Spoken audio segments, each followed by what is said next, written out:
back to another episode of the TFR podcast. We are back today to preview the up-and-coming 2025 US Grand Prix. It's myself, CJH, and Patrick back for this week's episode. And we've got quite a bit to discuss this week, Patrick, because we've had a lot of things happen from Singapore in the previous week, which we weren't able to cover. But then we've also had a lot of things in the build-up to the upcoming US Grand Prix, which always delivers. I think this is the best track of the American circuits. I think everyone looks forward to whenever COTA comes back round on the calendar. But how's yourself? And are you looking forward to your home race, if you like? I mean, one of the three home races. It's not quite the closest one to you, but it's at least one of the three. Yeah, I mean, honestly, I think COTA is probably the best track of that bunch. So yeah, it's a fun track. I like it. Even though Miami is my home track, I think it is probably the best of the American tracks. So it always provides good racing. It's a permanent circuit, so it doesn't disrupt a lot of traffic in the real world. So, and it's always fun to watch. So. Yeah, and I think it's got a nice balance as well with the track. It's not like it's, again, another street circuit like you were saying. It's a proper racetrack that gets used for a lot of different racing categories, actually, throughout the year. I mean, MotoGP have been going there for a while. WEC have been doing it for ages as well. And, yeah, the first sector is a little bit like Silverstone, but then you've got a long kind of straight in the middle of the lap. Slow corners, if you like, in after that straight to kind of really promote a bit of racing. Because I think that's the other thing, Patrick. We've seen a lot of good scraps with that kind of little section after the long straight where you see a bit of controversy as well. Because obviously last year we had the very dramatic end to the race where we had Lando Norris and Max Verstappen battling it out towards the end, and the championship was still kind of on by this point. We didn't know if Norris was able to claw that gap back, and there was this drama where Verstappen defended brilliantly in that race all the way towards the end, but then pushed off Lando. And well, I say pushed off, that was the big controversy. Did he push him off the track? Lando got a penalty himself, and then it opened a whole tin of worms in terms of the whole racing regulations in F1. But do you think it's like that part of the circuit? Is that kind of the perfect couple of corners, if you like, for racing in terms of most tracks on the calendar? Yeah, I mean, especially with at this stage of the calendar, a lot of the championship fights are still going to be pretty close in most stages. I mean, last year we had Max and Lando go at it. This year it's Oscar and Lando with Max still kind of in the fight essentially, but yeah, I think we're definitely going to see some fireworks, especially if there is still some underlying hostility coming in from the Singapore Grand Prix. So, but yeah, I do agree, and I think pretty much it's not just a Formula One thing either. I think WEC have had some good battles in that particular sector.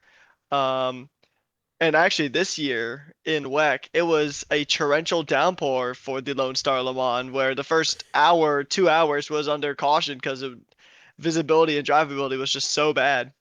Yeah, it was. It was awful, actually, and it really kind of just ruined the whole kind of race. I remember trying to watch that, a couple of months ago, whatever, or a month ago, whenever that was, and it was just really rubbish. But thankfully, it doesn't look like we've got any of that this weekend, Patrick. It looks at the moment like it's a dry weekend. I'm pretty sure, but in terms of last time out, we had obviously the Singapore Grand Prix, a real brutal track on the calendar. And we kind of talked about that a little bit in the last podcast. And George Russell was the dominant winner, you'd have to say, around the Marina Bay streets. And it really was quite a statement performance. He's had a few of those this season without winning, you would have to say, where he's been almost in the form of his career, really delivering a real consistent championship for Mercedes. And at a point, he was kind of in the mix with Verstappen for that third place in the drivers. But now he's been finally signed up for next season, and rumor has it a potential multi-year contract has also been agreed. What did you make of his performance in Singapore, Patrick? And are you glad now that the kind of dust has settled on this contract drama? Yes, 100%. His Singapore drive was really good. I mean, he's always come so close yet so far away on a lot of these. On the Singapore Grand Prix in general, he could have won it in 2023, got close, but not quite. I think he had a good shot in 2022 as well, I think, but Singapore was never really a happy hunting ground for George Russell until now. And honestly, I think the Mercedes contract should have been signed a long time ago because it's been said before, and it is well on the record. I'm not a huge Russell fan, but he is one of the top drivers on the grid. And honestly, I think Mercedes would have made a huge mistake letting him go. And I think he's in a good spot to lead this team, and a multi-year contract is probably even going to get better performance out of Russell now. Yeah, it's interesting. I was reading an article from The Athletic, and they were saying in that, or he was saying, shall I say, in this piece, that he feels now he's ready to fight for a championship. That he may have not 100% believed that before because he was still young and kind of learning his craft, if you like, in F1 and perfecting himself as a driver. But now he believes he's at that point. And I think every driver obviously believes they can win a championship, but it's whether they're at the stage yet where they're ready to do that. And I kind of go with that as well. I think he's had that win in Canada, obviously, earlier in the season. Even races like Vegas last year and others like Belgium, where he performed very well. He's really kind of upped his kind of performance in terms of when the car's there, he absolutely delivers. And that lap in qualifying as well, the first one, was just miles gone of the rest. And there was almost a bit of comfortableness with the result, Patrick, because they almost he and Mercedes almost expected it, which was quite strange. I didn't expect them to be so strong at Singapore of all places.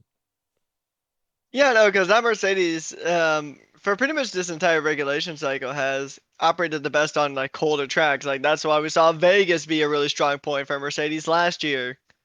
Also, Belgium isn't usually a hot track, so that's another good track for the Mercedes. Canada, usually kind of iffy on terms of temperature, but it's still a usually a pretty happy hunting ground for Mercedes. So, and honestly, I think if Mercedes comes out swinging with a good car this coming season, just like how we were talking about, Lando was a pretty much a future champion in waiting at the end of 2024. I think we can honestly say the same for George Russell for 2026. But Mercedes has to provide a good car. Yeah, I think this is the point. Mercedes, like you're saying, Patrick, they are expecting to be right at the front again in this new regulations. I mean, it's not always guaranteed. I will say that people really won't know until we get to preseason testing the proper pecking order. But I think what they have there is they've got a driver and team duo that I can see winning multiple races over a season or fighting for a championship. He definitely seems like Mr. Mercedes, George Russell, and is really capitalizing on that, I think, for them, because Kimi is not there yet. Antonelli needs more time, and he had a better race actually in Singapore compared to what he's had recently, but he's not quite there yet. And they need to really prioritize George if they have that situation of a championship fight and do a bit like what Red Bull do with Verstappen, where Verstappen is obviously the best on the grid, but he is the outright focus of that team, and you can even say the car is just really tuned in for him. And I think for Mercedes, if they're just in the mix, they've got to really kind of see what they've got there, because I think George could really deliver something for them. But it'd be interesting how Mercedes go in COTA, because they obviously have brought upgrades, and if they're strong again here in Austin, then, well, it's going to be a bit of again, more trouble for the McLarens, where you've got Verstappen that's got himself up towards the front, and now George could also be up to the front. But we'll obviously see how that plays out this weekend. But speaking of Verstappen, he obviously finished second in Singapore and was ahead of the McLarens and kind of just did enough really to just secure that position. I think we were saying before that race, Patrick, that that was the big moment of if Verstappen could win that Singapore race, the championship is on and he's really in the battle for it. Do you still think he's in the mix, or is he kind of, is it not really likely? I mean, if he'd lost out to either McLaren, then I would say it's probably not on. But I think even if marginally, it still is on, but it's not like if I were to give it a percentage, like the media has been requesting a lot of F1 drivers to give percentages, I would say it's probably about a 25% chance that he could win the title. He definitely needed to win that Singapore Grand Prix to fully be still 100% in, but I think in general, he just needs to outperform the McLarens, but he needs to outperform them by a bigger margin than what he's been doing. Because I think he needs to outscore them by like roughly 10 points a race or something like that. And I don't think he quite got to that stretch on either McLaren last time out in Singapore. But we'll just, like you said, we'll just have to see. If that Mercedes car is really good, then that's going to throw another wrench into the spanner for both McLaren and Verstappen. I mean, you could argue, yeah, it does. It does for Verstappen, but you could argue it does help him because if Russell gets in the mix and Max does still win a race, that's where you're taking chunks of points out of other drivers. And I remember this a little bit with that 2010 season of when Vettel didn't lead the championship all season, but then he won it. At the very end, and that was the one time that he led. Is you've got so many drivers that are competitive. Then when you do have a good week, you really do take big points out of the others. It's not like what we've been seeing earlier in the season where it's only the McLarens at the top, so they're only taking 7 points out of each other, each kind of week most of the time.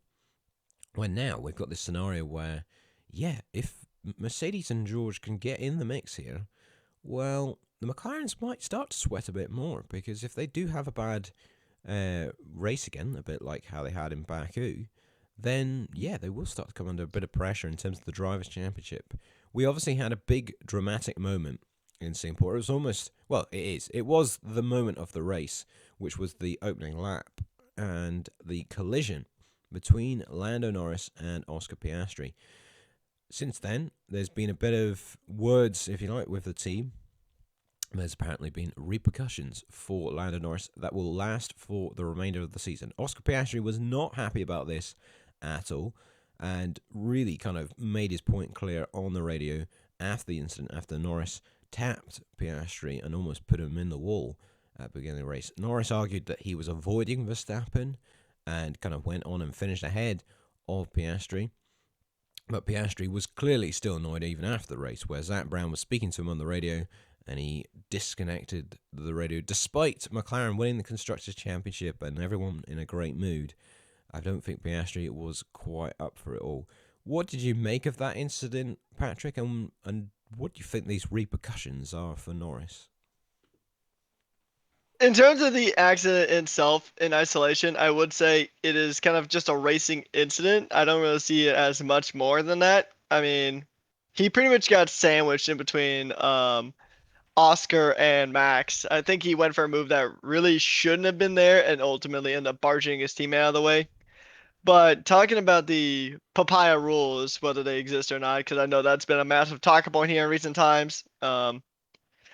But it's just like McLaren in general, they don't even know what papaya rules are at this stage. And there's a lot of people that feel the same way. I mean, Mario Andretti put out that statement that he likes Oscar, but for whatever reason they're prioritizing Lando, or at least it seems that way.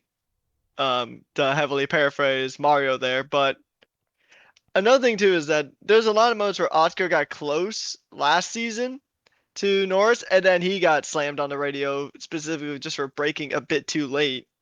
And then you have Canada, where Norris rear-ended Piastri, which ultimately ended his own race, so it didn't really hurt Oscar too much, but he was given the okay.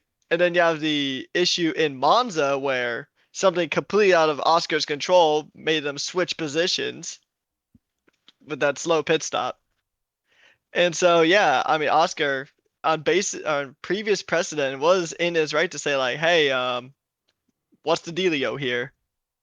And then the team basically just told him no. And well, in his mind, if the roles were reversed, they would have told Oscar to give that position back. So I can understand his frustration in that part. And ultimately, I think it just hurts McLaren more than it does either driver because I mean, they're probably one of the most disliked teams right now, just based on just what's been happening in the last couple of rounds.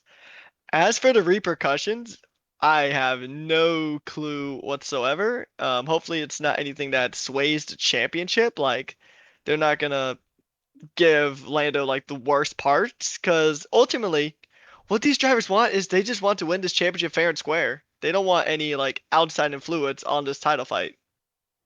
Yeah, and I find it a bit of a weird thing for them to say anyway.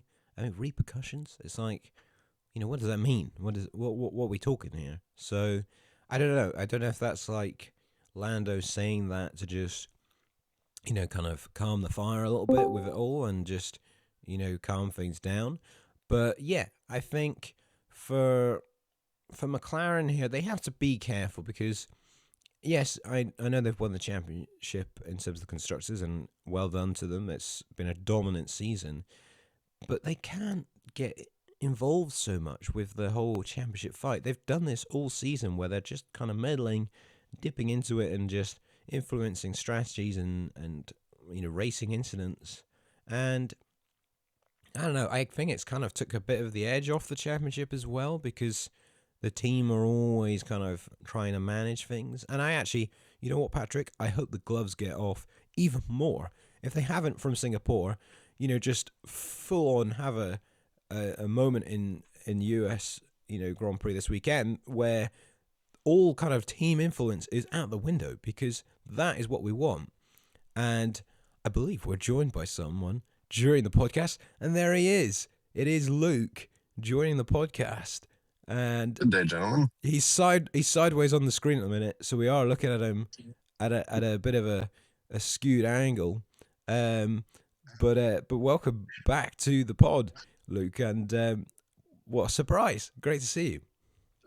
Good morning, gentlemen. Sorry to crash in. I just figured I saw you guys were here and figured I could hop in for a bit.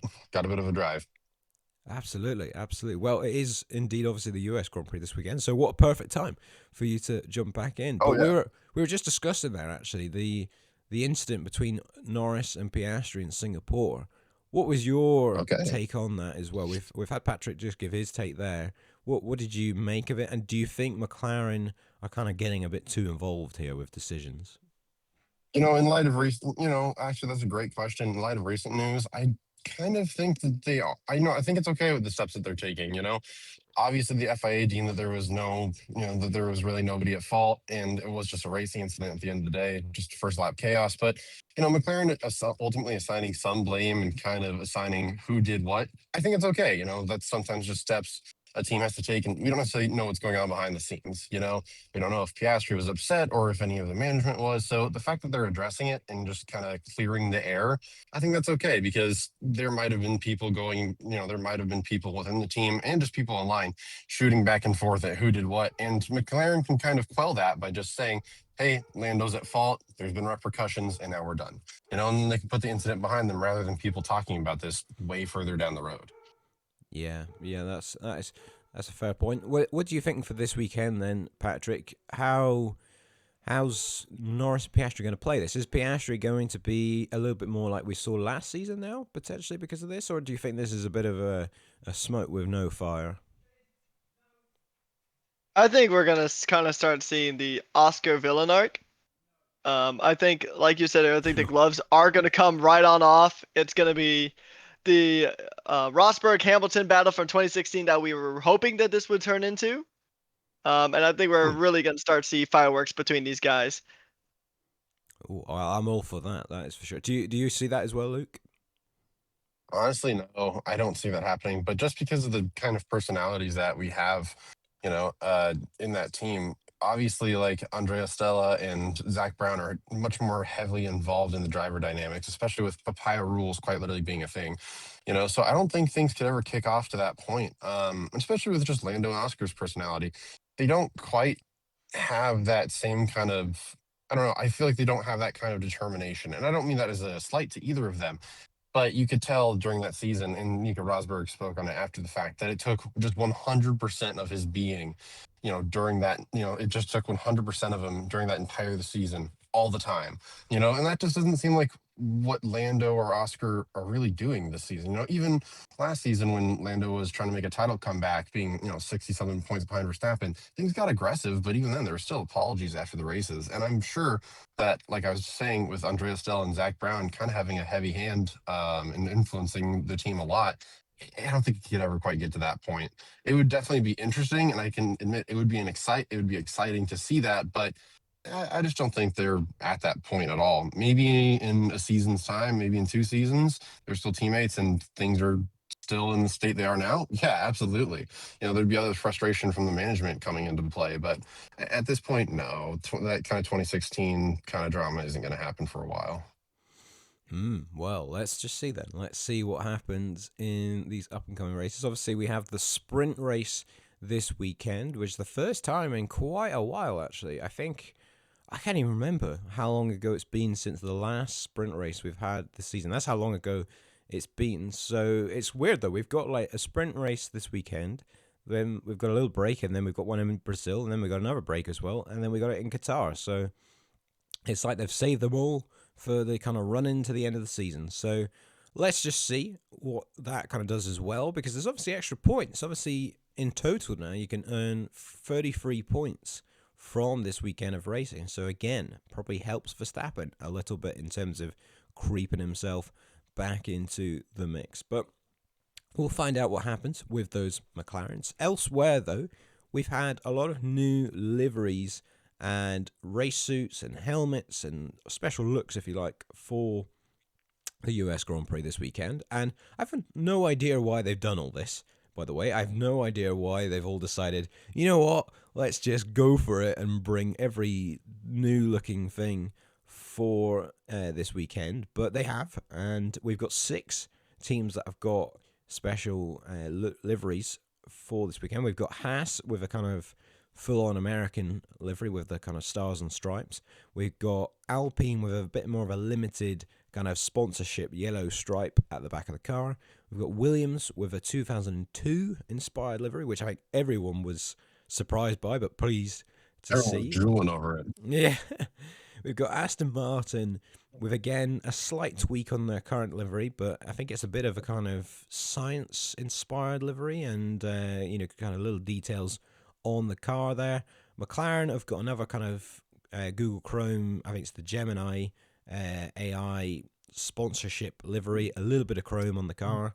Again, could have gotten probably a little bit more with that, but then we've got the last team, which is RB or VCARB, whichever name you want to give them, with this horrific, I'm calling it a Dorito livery with these yellow kind of almost triangles on parts of the car. I don't know what it is. I think it's supposedly inspired by a guitar or something like that. But I just think this is the worst livery of the season. And how fitting this is for you to join the podcast at this point, Luke, because you know what I'm like with liveries and ranting about these. But oh god, yeah. I'll go to you first, Luke, on that RB livery. What earth is that? I have no clue, man.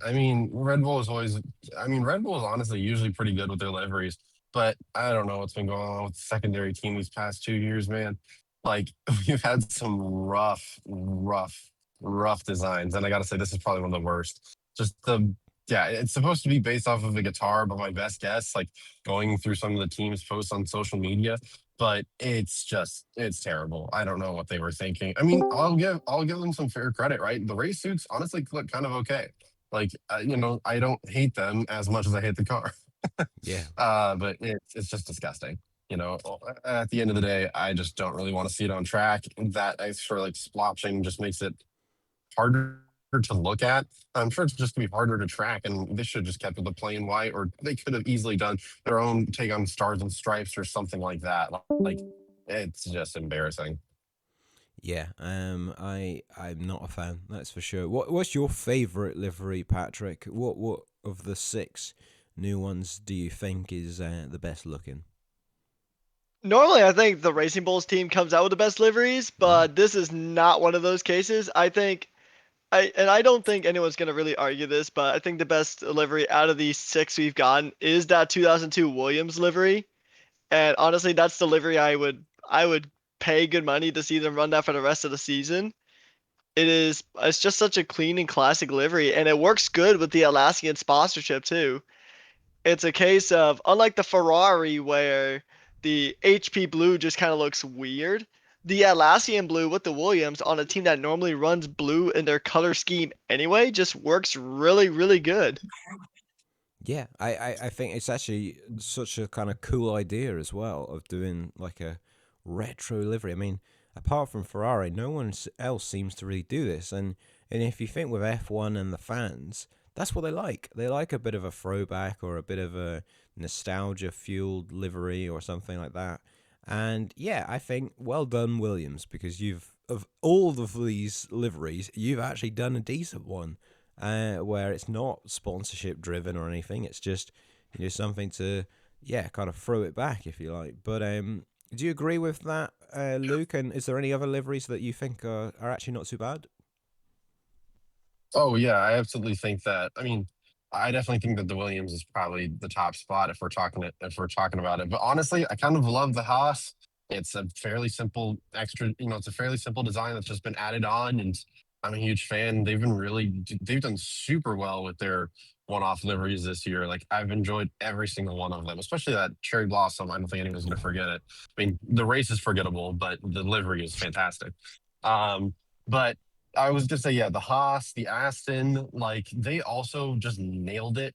I really love what the Aston did with having the formula for drag and just everything decorated on the front and rear wing, and then changing up the way kind of the green phased out. Oh, I love it so much because it's not a very bold change, but they changed just enough sponsorship placement. They changed just enough of the sponsorship placements and everything else. And it just really ties together super well. And then, yeah, the Haas. I mean, if they want to start rebranding themselves as more of an American team, why not just run a livery more similar to this all year long? They're going to have Cadillac coming in next year who are going to absolutely, go full in on I'm sure they're going to go full in on this like, kind of stars and stripes as soon as we get into Miami or anywhere else. So the fact that Haas is starting to establish themselves more with an American audience, I think they should just keep focusing in on that. Yeah, I think it's going to be interesting with Haas. I know we've talked about this so much, and I won't go into that topic of the whole Haas Cadillac situation. But for them, really, are they just going to become just a bit of a backmarker from this season onwards because of the likes of Cadillac coming in and Audi? I mean, I hope not, because I really like them as a team, and I think Io Komatsu does such a good job as a team principal. And I really hope they get a good result this weekend because they are starting to slip towards the bottom of the constructors' standings again this year. And, Ocon and Behrman is a good lineup. I think Behrman's shown really good promise this season. Ocon as well, at the very start of the season, was having great results. What do you think is going wrong, if you like, in terms of the constructors' season, Patrick? And am I being a bit harsh on them saying that they've kind of had a bit of a poor season, or is that just the constructors showing how close it is, if you like? I think it's more just the fact that we're in the last year of this regulation cycle, and all the teams generally are pretty close. And I mean, if we just take a look at some of the results, all three of their main competitors ahead of them being like the V Carb, the Williams, Salbert, they've all had a podium this season. Because we have to remember, V Carb had the podium with Isaac Hadjar in the Netherlands. And then you had Nico Hulkenberg getting that long awaited podium at Silverstone. And then you had Williams with their recent podium in Baku. I think it's just how close a lot of these teams are, and also teams just kind of benefiting from certain situations, like and because those podiums give you a pretty good wealth of points. Oh yeah. So I think and Haas just doesn't have a podium really on the board, and they haven't since their entire time of being a Formula One team. They've never been on that podium, so it's just kind of. I don't think it's anything that the team is doing wrong exactly. It's just how close everything is this season. I'd take a Haas podium this weekend every day of the week. Bring it on. If there would be a place and a time for them to pull something out of the bag, it would be now. But you're right, though, Patrick. I think the point is if they're scoring a couple points from like 8th or 9th or whatever each kind of occasional race weekend, it's just not enough, because when other teams like RB have had a podium and Sauber as well, there are huge differences between what Haas have been scoring this season. So yeah, we'll see how they go, but for their home race this weekend, we wish them all the best, that they have a good point scoring weekend. But let's probably crack on with some predictions then as we near the end of this episode. And well, we'll dive into our qualifying predictions first for the 2025 US Grand Prix. And since you've returned to the podcast, Luke, I'll let you pick your pole position prediction first. Yeah, pole position is always difficult, especially this season. It's definitely been incredibly close. I gotta say, I think I want to go ahead and put Lando Norris on pole position, though. He qualified pole position last. I'm pretty sure did he qualify in pole position last year? I believe so. I think it was Yeah, Leclerc. yeah. I'd have to double check. Leclerc, yeah. It was no. I think it was Norris, Verstappen, and then a Ferrari. Oh, yeah, because I'm actually, forgetting which Ferrari. not to jump in there, because that's actually what happened, isn't it, at turn 1? Because Verstappen forced Norris off the track, Yes. and the Ferraris came sweeping through. I wouldn't mind a bit of that this That's weekend, correct. to be honest. I wouldn't mind a bit of Leclerc No, yeah, swooping through. But that's a very good point, because you would think the Ferraris, with how much they dominated this race last year, you'd think that they would have been on pole and just swept it. But actually, the race pace was the key thing. I don't think that's going to happen this time. But carry on, though, Luke. What were you going to say there? No, you're correct. That was basically everything. That's all correct. I was about to bring that up. But yeah, Lando Norris did qualify on pole last year, so I'm going to go ahead and say he can do that again. Oscar Piastri didn't really impress with his qualifying performance last year. So I think that he could do. I think that Oscar still has the car around him, but ultimately Lando Norris definitely has a better track record here there in Texas. So I'm going to go ahead and say that yeah, Lando Norris will be on pole this year. Okay. What about you, Patrick? Who are you thinking for pole? I think it's probably. I'm actually going to throw a curveball out there, and I think George Russell might go back to back on pole positions here. I was thinking that as well. Yeah, I like it. What's the thinking? I think in general, he's just kind of going to win the luck of the draw here. I think through some way or another, the McLarens are going to kind of mess each other up in some way or another, or they might get track limits, because track limits is pretty easy to get around this track, especially in Sector 1.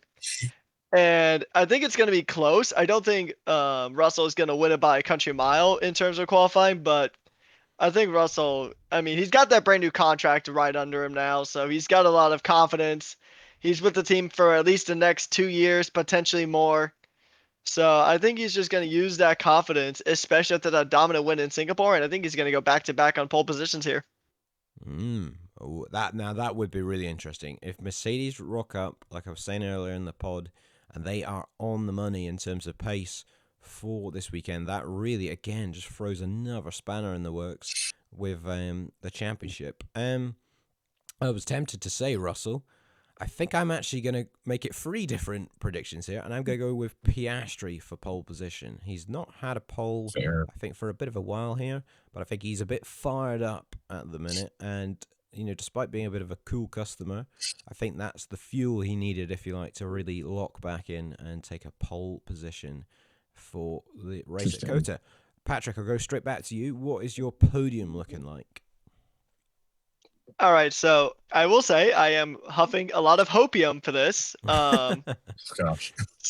So I think through some shenanigans, which I'll touch on, I think it is going to be Verstappen, Russell, and then Ocon for my podium. And I'm just going to say that's Verstappen to win the race, Russell second, and Ocon third, yeah? Yes. Just to get that the right way around. Right. Explain yourself. All right, so I think that the Haas is going to qualify probably around that P5 area. And then, like you said, this is potentially their track to go ahead and get a podium on. And pretty much for the most part, it was always some malady affecting the top teams. Like in it was good range strategy from the Sauber and Silverstone. Zandvoort, Norris had the engine failure. And then Baku was that weird qualifying that was like 2 hours long, like 6 red flags, and Sainz was able just to hold on. I think I'm still holding on to that belief that I think we're going to get some sort of incident between the two McLarens. Papaya rules will get chucked straight out the window, which will hurt their race in some way, whether it's penalties or DNFs. And Ocon's just going to be in the right place at the right time. I mean, I like the This is probably going to be very wrong, but it's a wild one. You've set yourself up here, Patrick. I mean, my word, that is a bold prediction.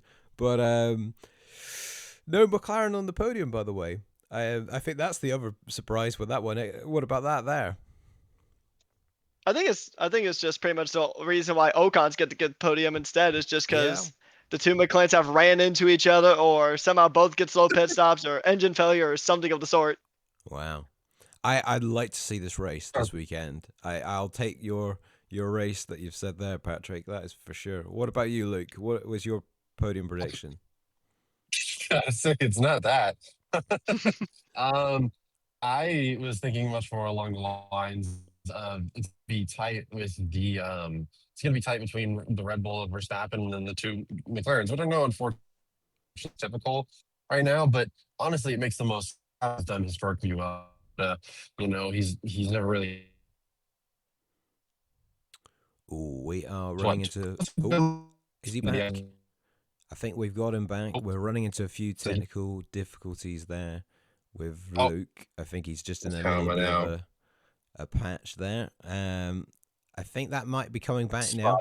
He's coming back into connection. Okay, here we go. So, all right, I'll talk a little slower too. That's all right. Realistically, Verstappen has done it's super historically well here. Last year he was able to take advantage of some of that chaos. Still finished pretty well despite the Ferraris ultimately not giving him a win. I think the final standings is going to be a Norris win, Verstappen in second, and then we're going to see Piastri bringing it up to third. And I'm kind of keeping my fingers crossed for that because I do want to see Norris closing that gap more. I do want some exciting final races. So, I don't quite want a 2016 type or a 2016 scenario, but I do want things to just keep getting closer. So I really got my fingers crossed for a Norris win this week. So even if Piastri does come in second, which I believe he'll come in third, even if he does come in second, that gap is just ever closing. I don't necessarily want a Piastri win. Not necessarily because I don't root for the guy. I just want to see some close racing, and I just want to see I just want to see some of this drama continue on until the end of the season. Okay.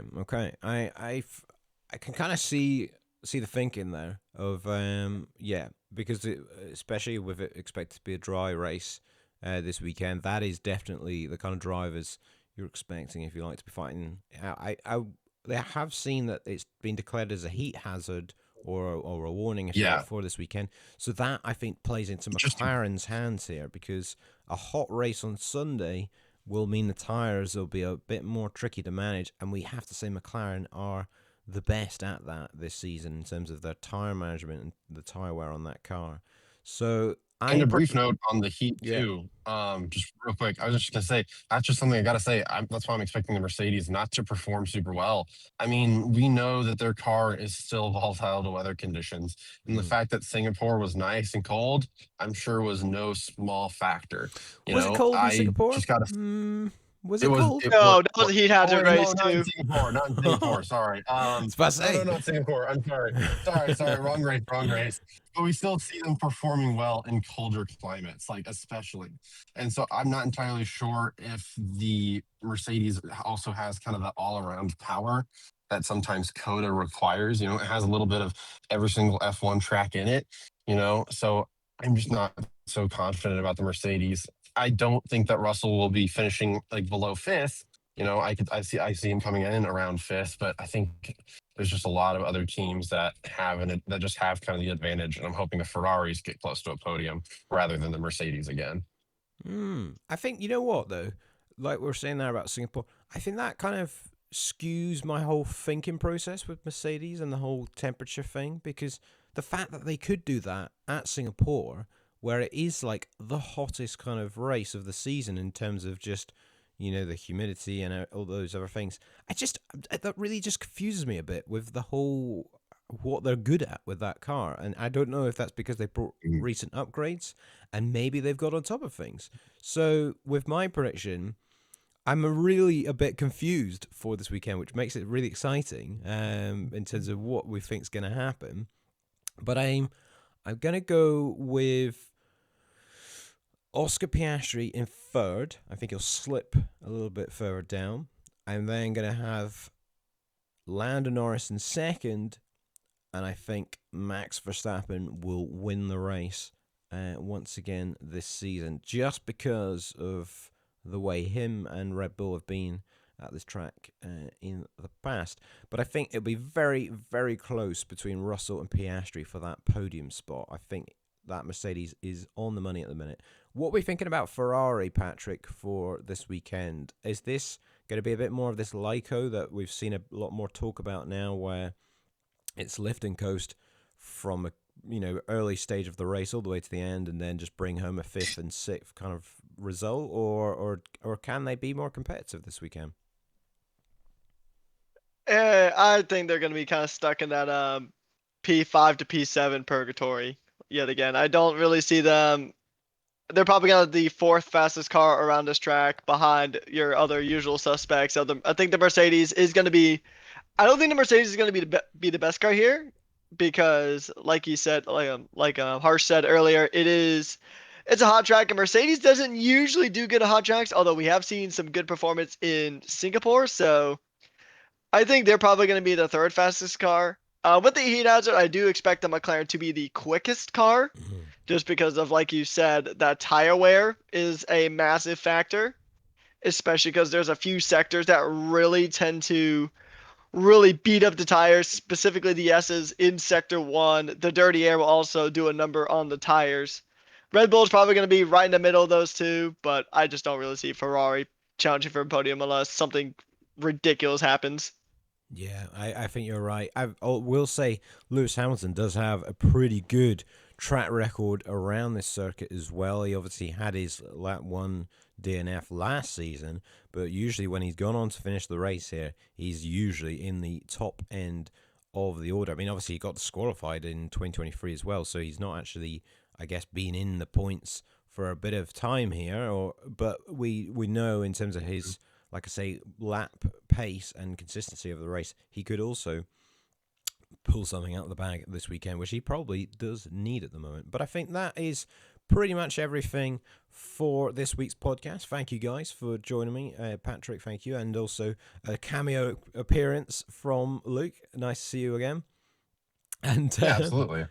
And if you've enjoyed this episode of the podcast, you know where to go. You can subscribe on YouTube and make sure to give this video a like if you're watching. But if you're listening on your audio platform of choice, you can also follow us on there. We'll be back quite shortly, actually, because we will review the US Grand Prix, hopefully this Sunday or Monday.